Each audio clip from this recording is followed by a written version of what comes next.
اقرأ وربك الأكرم الذي علم بالقلم علم الإنسان ما لم يعلم. السلام علیکم ورحمۃ اللہ وبرکاتہ. اعوذ باللہ من الشیطان الرجیم. بسم اللہ الرحمن الرحیم. الذی خلق السبع سماوات طباقا ما تری فی خلق الرحمن من تفاوت فارجع البصر هل تری من فطور. صدق اللہ العظیم. تو یہاں تک ہم کر چکے تھے ما تری فی خلق الرحمن من تفاوت. اب آگے بڑھتے ہیں جی. فرجع البصر، یہ جو فا ہے یہ ہے فا رابطہ، یعنی کوئی شرط ہے جو اس سے پہلے محذوف ہے، جس کا جواب شرط یہاں سے شروع ہو رہا ہے. اور وہ شرط کیا ہو سکتی ہے کہ یعنی اگر تمہیں کوئی شک ہے، یعنی کہ ان کنتا فی شکن، اس طرح سے کوئی شرط ہے جو محذوف مانی جائے گی، اور اس کا جواب ہے کہ فرجع البصر، یعنی اگر تم کسی شک میں ہو، یعنی تمہیں کوئی لگتا ہے کہ ضابطگی مل سکتی ہے، تو تمہیں اس بارے میں اگر کوئی شک ہے تو فرجع البصر، تو کا ترجمہ ہو جائے گا اس کا. اس کے بعد ہے ارجع البصر.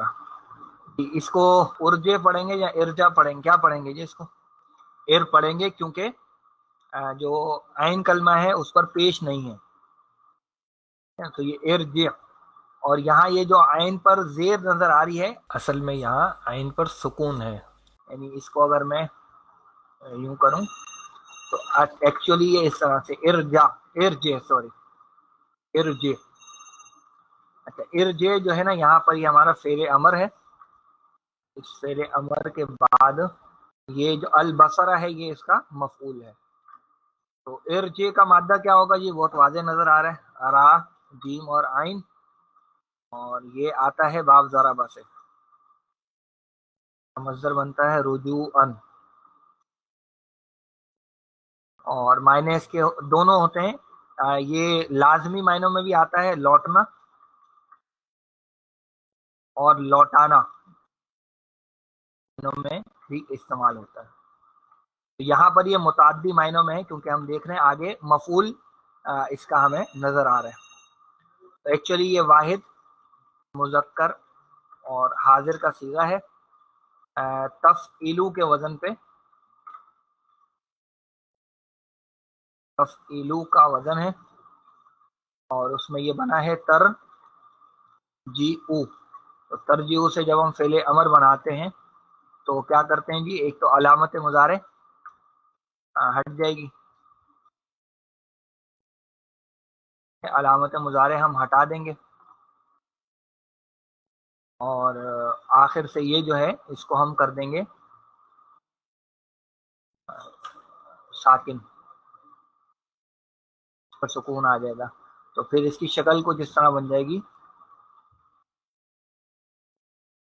طرح. لیکن ہم شروع میں اب دیکھ رہے ہیں کہ پڑھ نہیں سکتے، تو اس لیے ہم شروع میں حمزہ لگائیں گے، حمزۃ الوصل، اور اس پر زیر دے دیں گے، تو یہ ارجع بن جائے گا. تو یہ جناب بن گیا ارجع البصر. تو فرجع البصر کا ترجمہ ہوگا تو لوٹا، تو لوٹا لے، یعنی پھیر لے، مراد ہے پھیر لے اپنی نگاہ. دادے کہ اس رحمان کی تخلیق کی طرف جو ہے وہ نگاہ کو ایک دفعہ پھر گھما کر دیکھ لو. آگے ہے حل تری من فطور. حل کیا ہے جی؟ حرف استفہام کے بعد جو ہے وہ ترا آ رہا ہے، جو کہ ہم اوپر دیکھ چکے ہیں. اس میں فعل بھی ہے اور ہمارا فاعل بھی ہے. اور من فطور میں من حرف جار ہے، اور فطور اس کی وجہ سے حالت جر میں آ گیا. باقی تو ہم پیچھے دیکھ چکے ہیں، ترا کا لفظ ہم نے کل بنا لیا تھا. تو فطور جو ہے اس کا مادہ بیسیکلی ہے فا، طا اور را. یہ باب نصرہ سے آتا ہے، اور معنی ہوتے ہیں کسی چیز کو طول یعنی لمبائی میں پھاڑنا، اور پھر صرف پھاڑنے کے معنوں میں بھی استعمال ہوتا ہے، ٹھیک ہے نا۔ اس سے جو لفظ فطور بنتا ہے، فطورن، اس کے معنی ہوتے ہیں بیسیکلی شگاف یا خلل، شگاف یا خلل کے معنوں میں یہ لفظ استعمال ہوتا ہے۔ اور یہاں بھی یہ جو من آیا ہے، یہ دیکھ رہے نکرہ اسم کو مزید نکرہ کرنے کے لیے آیا، جیسے ہم نے من تفاوت میں دیکھا تھا۔ اللہ کے لیے بھی آیا فاطر السماوات والارض، اسی سے انفطار بنا ہے، اذا السماء انفطرت، جب آسمان پھٹ جائے گا، تو یہ تمام اس کے معنی بنتے ہیں۔ تو ترجمہ اس کا کیا ہو جائے گا، کیا تو دیکھتا ہے کوئی بھی شگاف، کوئی بھی شگاف۔ تو اس پوری آیت کا اگر ہم یہاں ترجمہ کرنے چلیں، یہ یہاں پر وہ جس نے بنائے 7 آسمان تہ در تہ ہوتے ہوئے، تو نہیں دیکھتا رحمان کی تخلیق میں کسی طرح کی بے ضابطگی۔ اور بریکٹ میں ہم لکھیں گے اگر تمہیں شک ہے تو پھیر لو، یا پھیر لے ہوگا ویسے زیادہ، پھیر لے اپنی نگاہ، کیا تو دیکھتا ہے کسی یا کسی طرح کا شگاف یا کچھ بھی شگاف۔ یہ یہاں ہم نے دیکھا تھا کہ تو نہیں دیکھتا کو ہم یہ بھی کر سکتے ہیں کیا تو دیکھتا ہے، وہ ہم پہلے تفصیل دیکھ چکے ہیں، اور ترجمے میں چونکہ ایک ہی چیز لکھنی ہوتی ہے تو میں نے وہ یہاں پہ لکھ دی۔ چلیے آگے بڑھتے ہیں جی۔ اب ثم مرجع البصر کرتین، جی ثم جو ہے یہ ہمارا حرف عطف ہے، حرف عطف بھی کہتے ہیں اس کو، اور یہ آتا ہے للتراخی، یعنی تھوڑی مدت کے بعد کوئی کام ہونا تو پھر یہ ثم کا لفظ استعمال ہوتا ہے، اور ترجمہ اس کا ہوتا ہے پھر، یعنی کچھ مدت کے بعد۔ ثم مرجع البصر کرتین، ارجع البصر تو وہی ہے جو ابھی ہم نے اوپر دیکھا ہے۔ کرتین جو ہے بیسیکلی لفظ ہمارے پاس بنتا ہے کرتن، تن کریے، تو کرتن کا جو لفظ ہے اس کے معنی ہوتے ہیں جی باری کے۔ تو کرتن کا مطلب ہوتا ہے ایک باری، کا تسنیہ بنے گا، رفع میں بنے گا تانی، اور نصب اور جر میں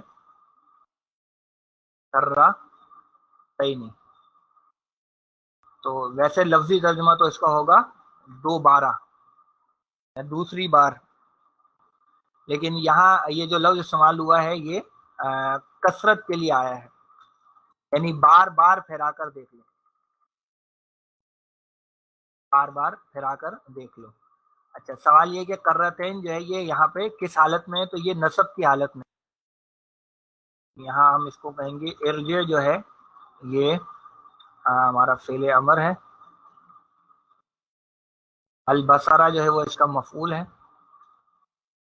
اور کرتین جو ہے نا یہ جناب ہے مفعول مطلق۔ مفعول مطلق کے 3 استعمالات ہوتے ہیں، ایک اس کا استعمال ہوتا ہے تاکید کے لیے، ایک اس کا استعمال ہوتا ہے نوعیت بیان کرنے کے لیے،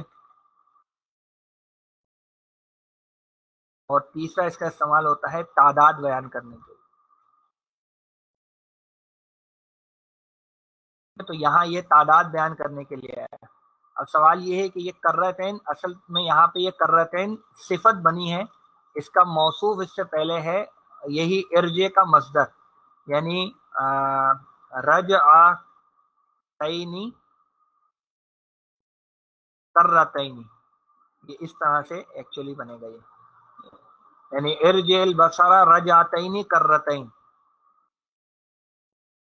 موصوف بن جائے گا اور کرتین اس کی صفت بن جائے گی، ٹھیک ہے۔ تو ایسا بہت سی جگہوں پہ ہوتا ہے کہ اصل مصدر کو ہٹا دیا جاتا ہے اور اس کی جگہ کوئی اور جو وہ چیز لے آئی جاتی ہے، اس کی صفت کو لایا جاتا ہے. جیسے شیئن کا لفظ ہے وہ بکثرت ایسا ہوتا ہے, ٹھیک ہے نا. شیئن کا لفظ ہے وہ بکثرت اس طرح سے استعمال ہوتا ہے, جیسے آئے کہ ولا یظلمون شیئا, تو ولا یظلمون شیئن سے پہلے اصل میں ظلمن محذوف ہوتا ہے کہ ولا یظلمون ظلمن شیئن, اور شیئن کے نصب میں آنے کی وجہ اس کا مفعول مطلق ہونا ہوتا ہے.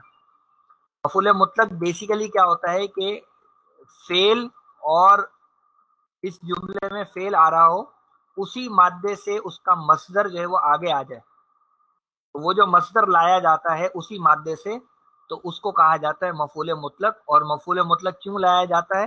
کبھی تاکید کے لیے, کبھی نوعیت بیان کرنے کے لیے, اور کبھی تعداد بیان کرنے کے لیے, ٹھیک ہے. جیسے کلم اللہ موسیٰ تکلیمن, یہ تکلیمن جو ہے یہ کلمہ کا مصدر ہے, وہ وہاں پر آیا تو تاکید کے لیے آیا, ٹھیک ہے نا.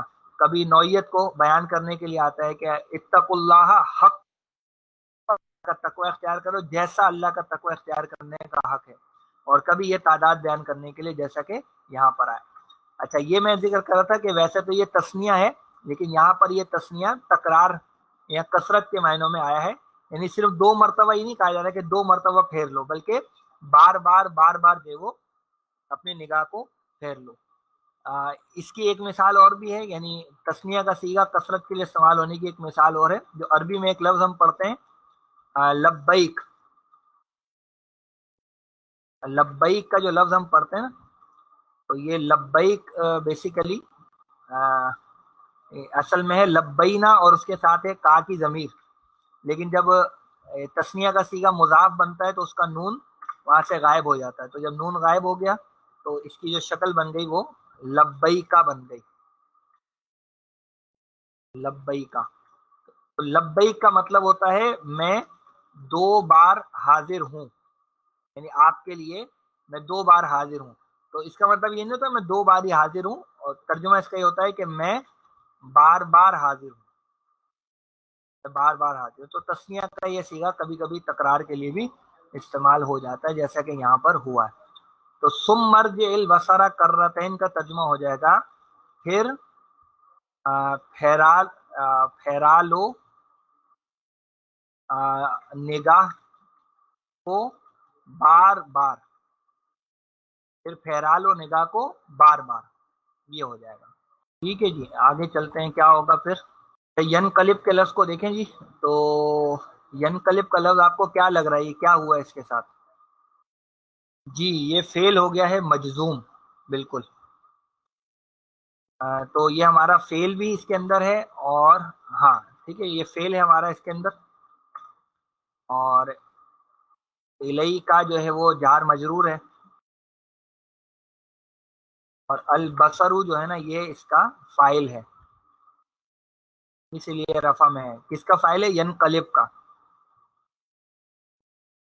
اور خاشعن جو ہے وہ اس کا حال ہے,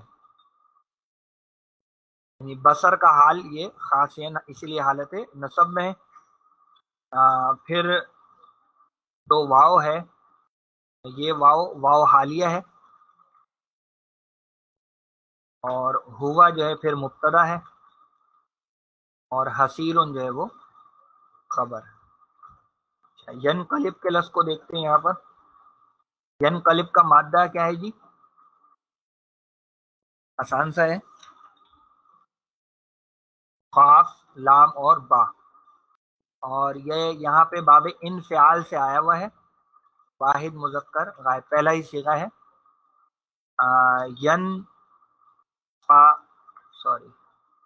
ینفعلو, یہ اس کا پہلے صیغے کا وزن ہے, تو یہ بنے گا ینفعلیبو. اچھا, اب سوال یہ ہے کہ یہ مجزوم کیوں ہوا؟ جواب امر. تو دیکھیں یہ جو امر آیا تھا نا ہمارا, یہ والا فعل امر, یعنی نگاہ کو پھیراؤ, تو اس نگاہ کو پھیرانے کا نتیجہ کیا نکلے گا؟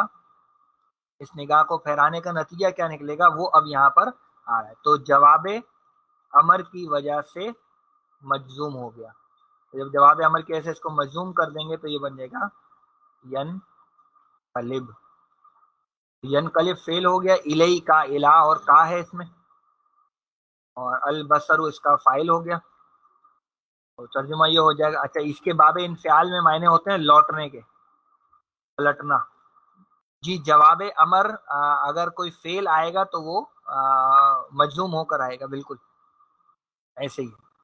جیسے فذکرونی اذکرکم، تو اذکر جو مجزوم ہو رہا ہے وہ جواب امر کی وجہ سے ہے. تو جواب امر ایک وجہ ہے کسی فعل کے جزم میں جانے کی. پھر ہمارے پاس لفظ خاصن. خاصن کا مادہ ہے خا، سین اور حمزہ، اور یہ باب فتح سے آتا ہے. خسن اس کا مصدر بنتا ہے اور اس کے معنی ہوتے ہیں درماندہ ہونا،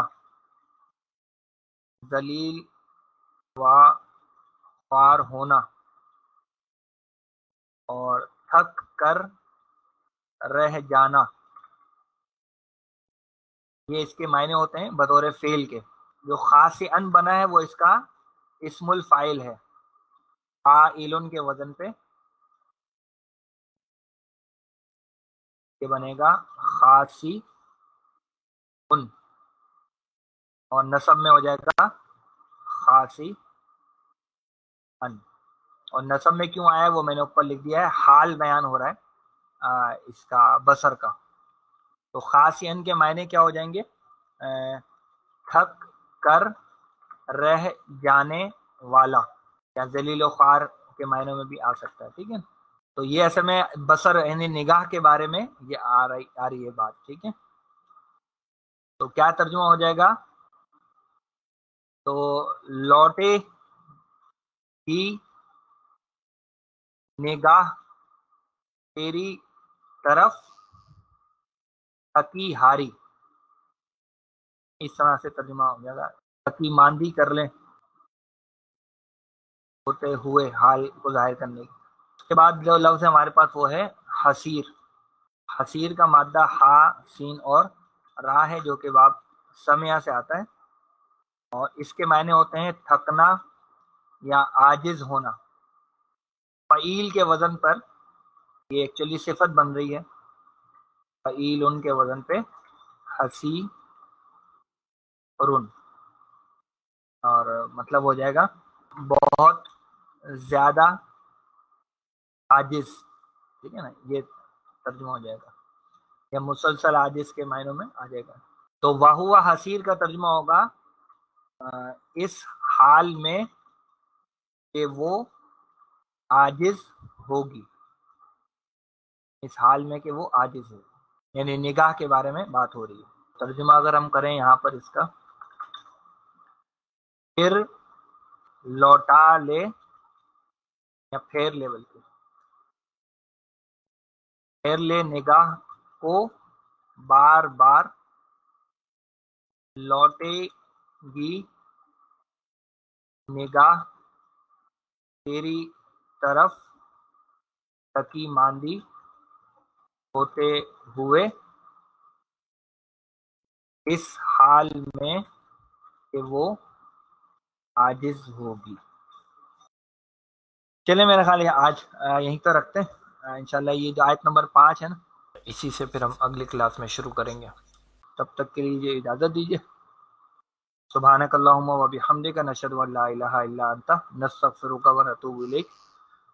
السلام علیکم ورحمۃ اللہ وبرکاتہ.